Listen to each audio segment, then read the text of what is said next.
Hey ho, let's go.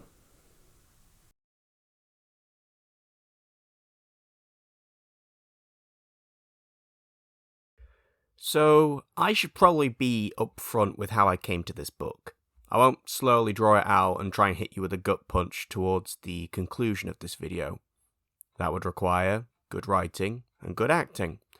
You already know this if you've been following me on Twitter. 2 months ago, whilst I was listening to this on Audible, my dog Mycroft passed away. He's been in a few videos. I'm hoping to get this out on the anniversary of the first review he was in, my third ever video.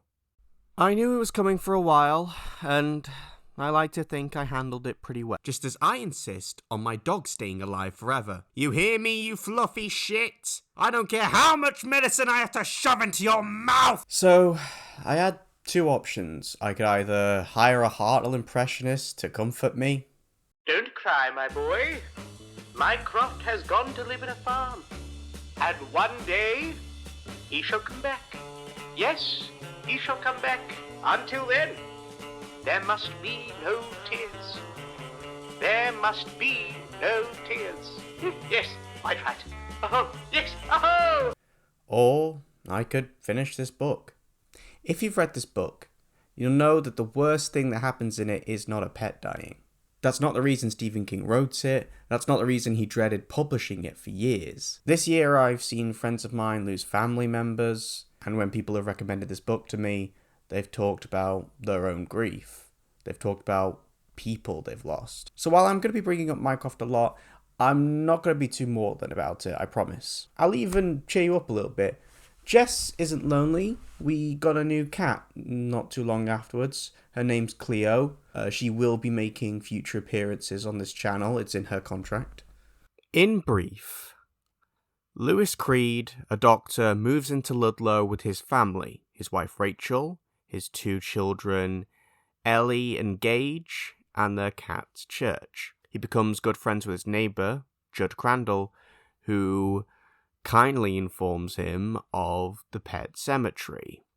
And later, he informs him of an ancient burial ground that can bring the dead back to life.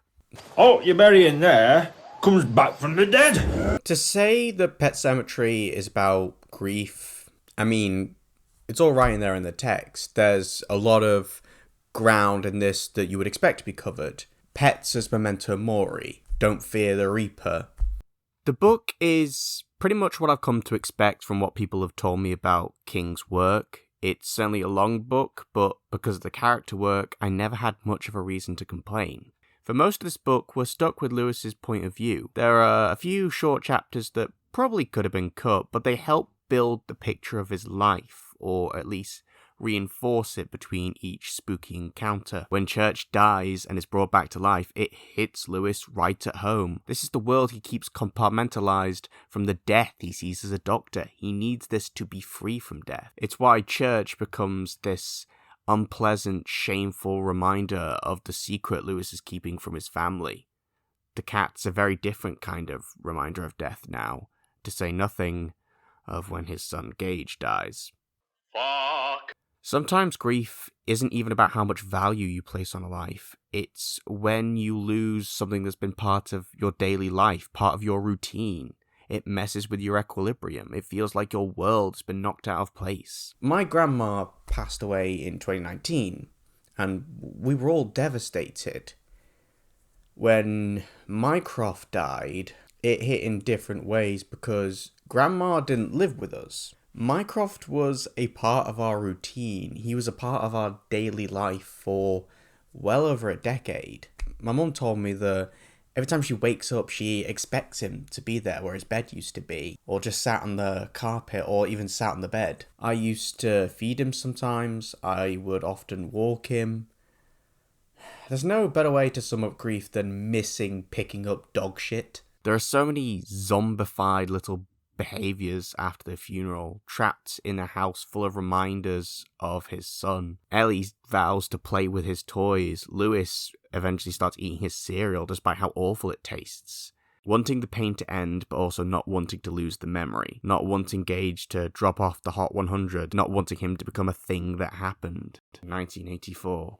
And when they come back, there's an emphasis on all the stuff that doesn't return. Obviously, the big differences being the possessed by the Wendigo and have access to secrets that none of them should have, and they want to send everyone who's living to hell.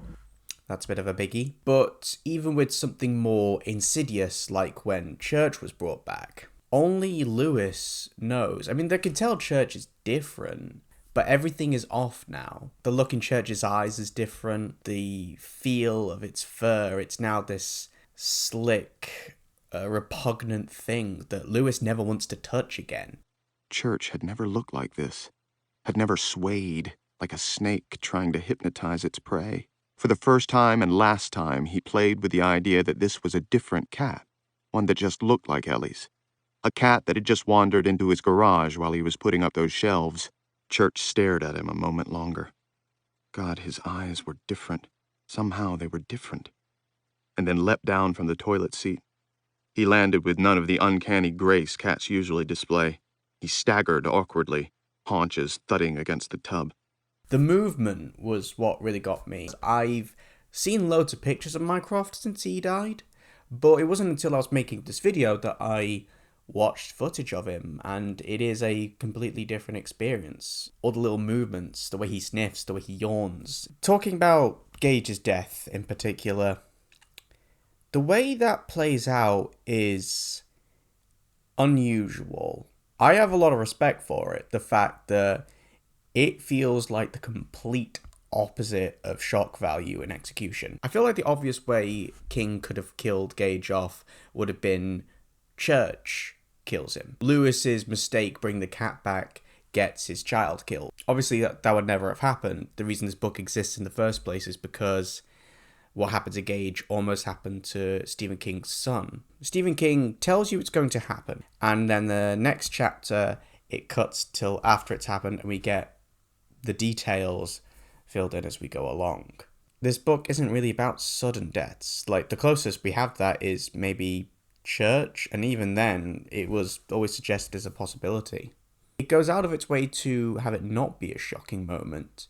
It just focuses on the grief. That chapter is just being trapped with Lewis during his son's funeral, having to put up with his arsehole father-in-law, put up with all of the people expressing their sympathies, being expected to comfort his wife even though he's not in a place to do it. And he does this with all of the deaths. He tells you about it and then reveals it. The common reading of this is obviously right there in the text, and you can see how it influenced a lot of stuff that came later, like Supernatural. How certain are you that what you brought back is 100% pure Sam? You of all people should know that what's dead should stay dead. It's also about sickness and alienation, which is a very different kind of grief. It's grief for people who are still here. The book makes it clear that there's a sheer amount of emotional distance between someone who's experiencing a deteriorating condition and the people around them who watch and care for them. And the truth of it is, they are both suffering, but obviously very, very different kinds. And there's a limit to our empathy and our imagination. Sometimes the greatest distance isn't between life and death or heaven and hell. In chapter 32, Lewis talks to Rachel about the death of her sister, Zelda. Zelda suffered from spinal meningitis when they were younger, and her subsequent illness and death traumatized Rachel. We learn this all from Rachel's perspective. We get her feelings on this seen from her husband's point of view. We never get Zelda's experience, how she felt being kept, in Rachel's own words, like a dirty secret. We don't know if she actually soiled the sheets on purpose to make people's lives difficult. For all we know, Rachel was imagining the smile in her eyes. Rachel compares her dying sister to a monster and feels terrible about it. She's racked with guilt for even having these thoughts. This was her experience, and Lewis is there to reassure her. He dismisses the romantic notion of a long-suffering patient. He brings up suicide rates of people who look after terminally ill patients. The book's point is that Rachel did suffer. It was just a different kind of suffering to what Zelda went through. And because Rachel wasn't abusive to her sister, as far as we know, these are all just thoughts and feelings she had. She didn't need to torture herself over this. And the same can be said for Zelda.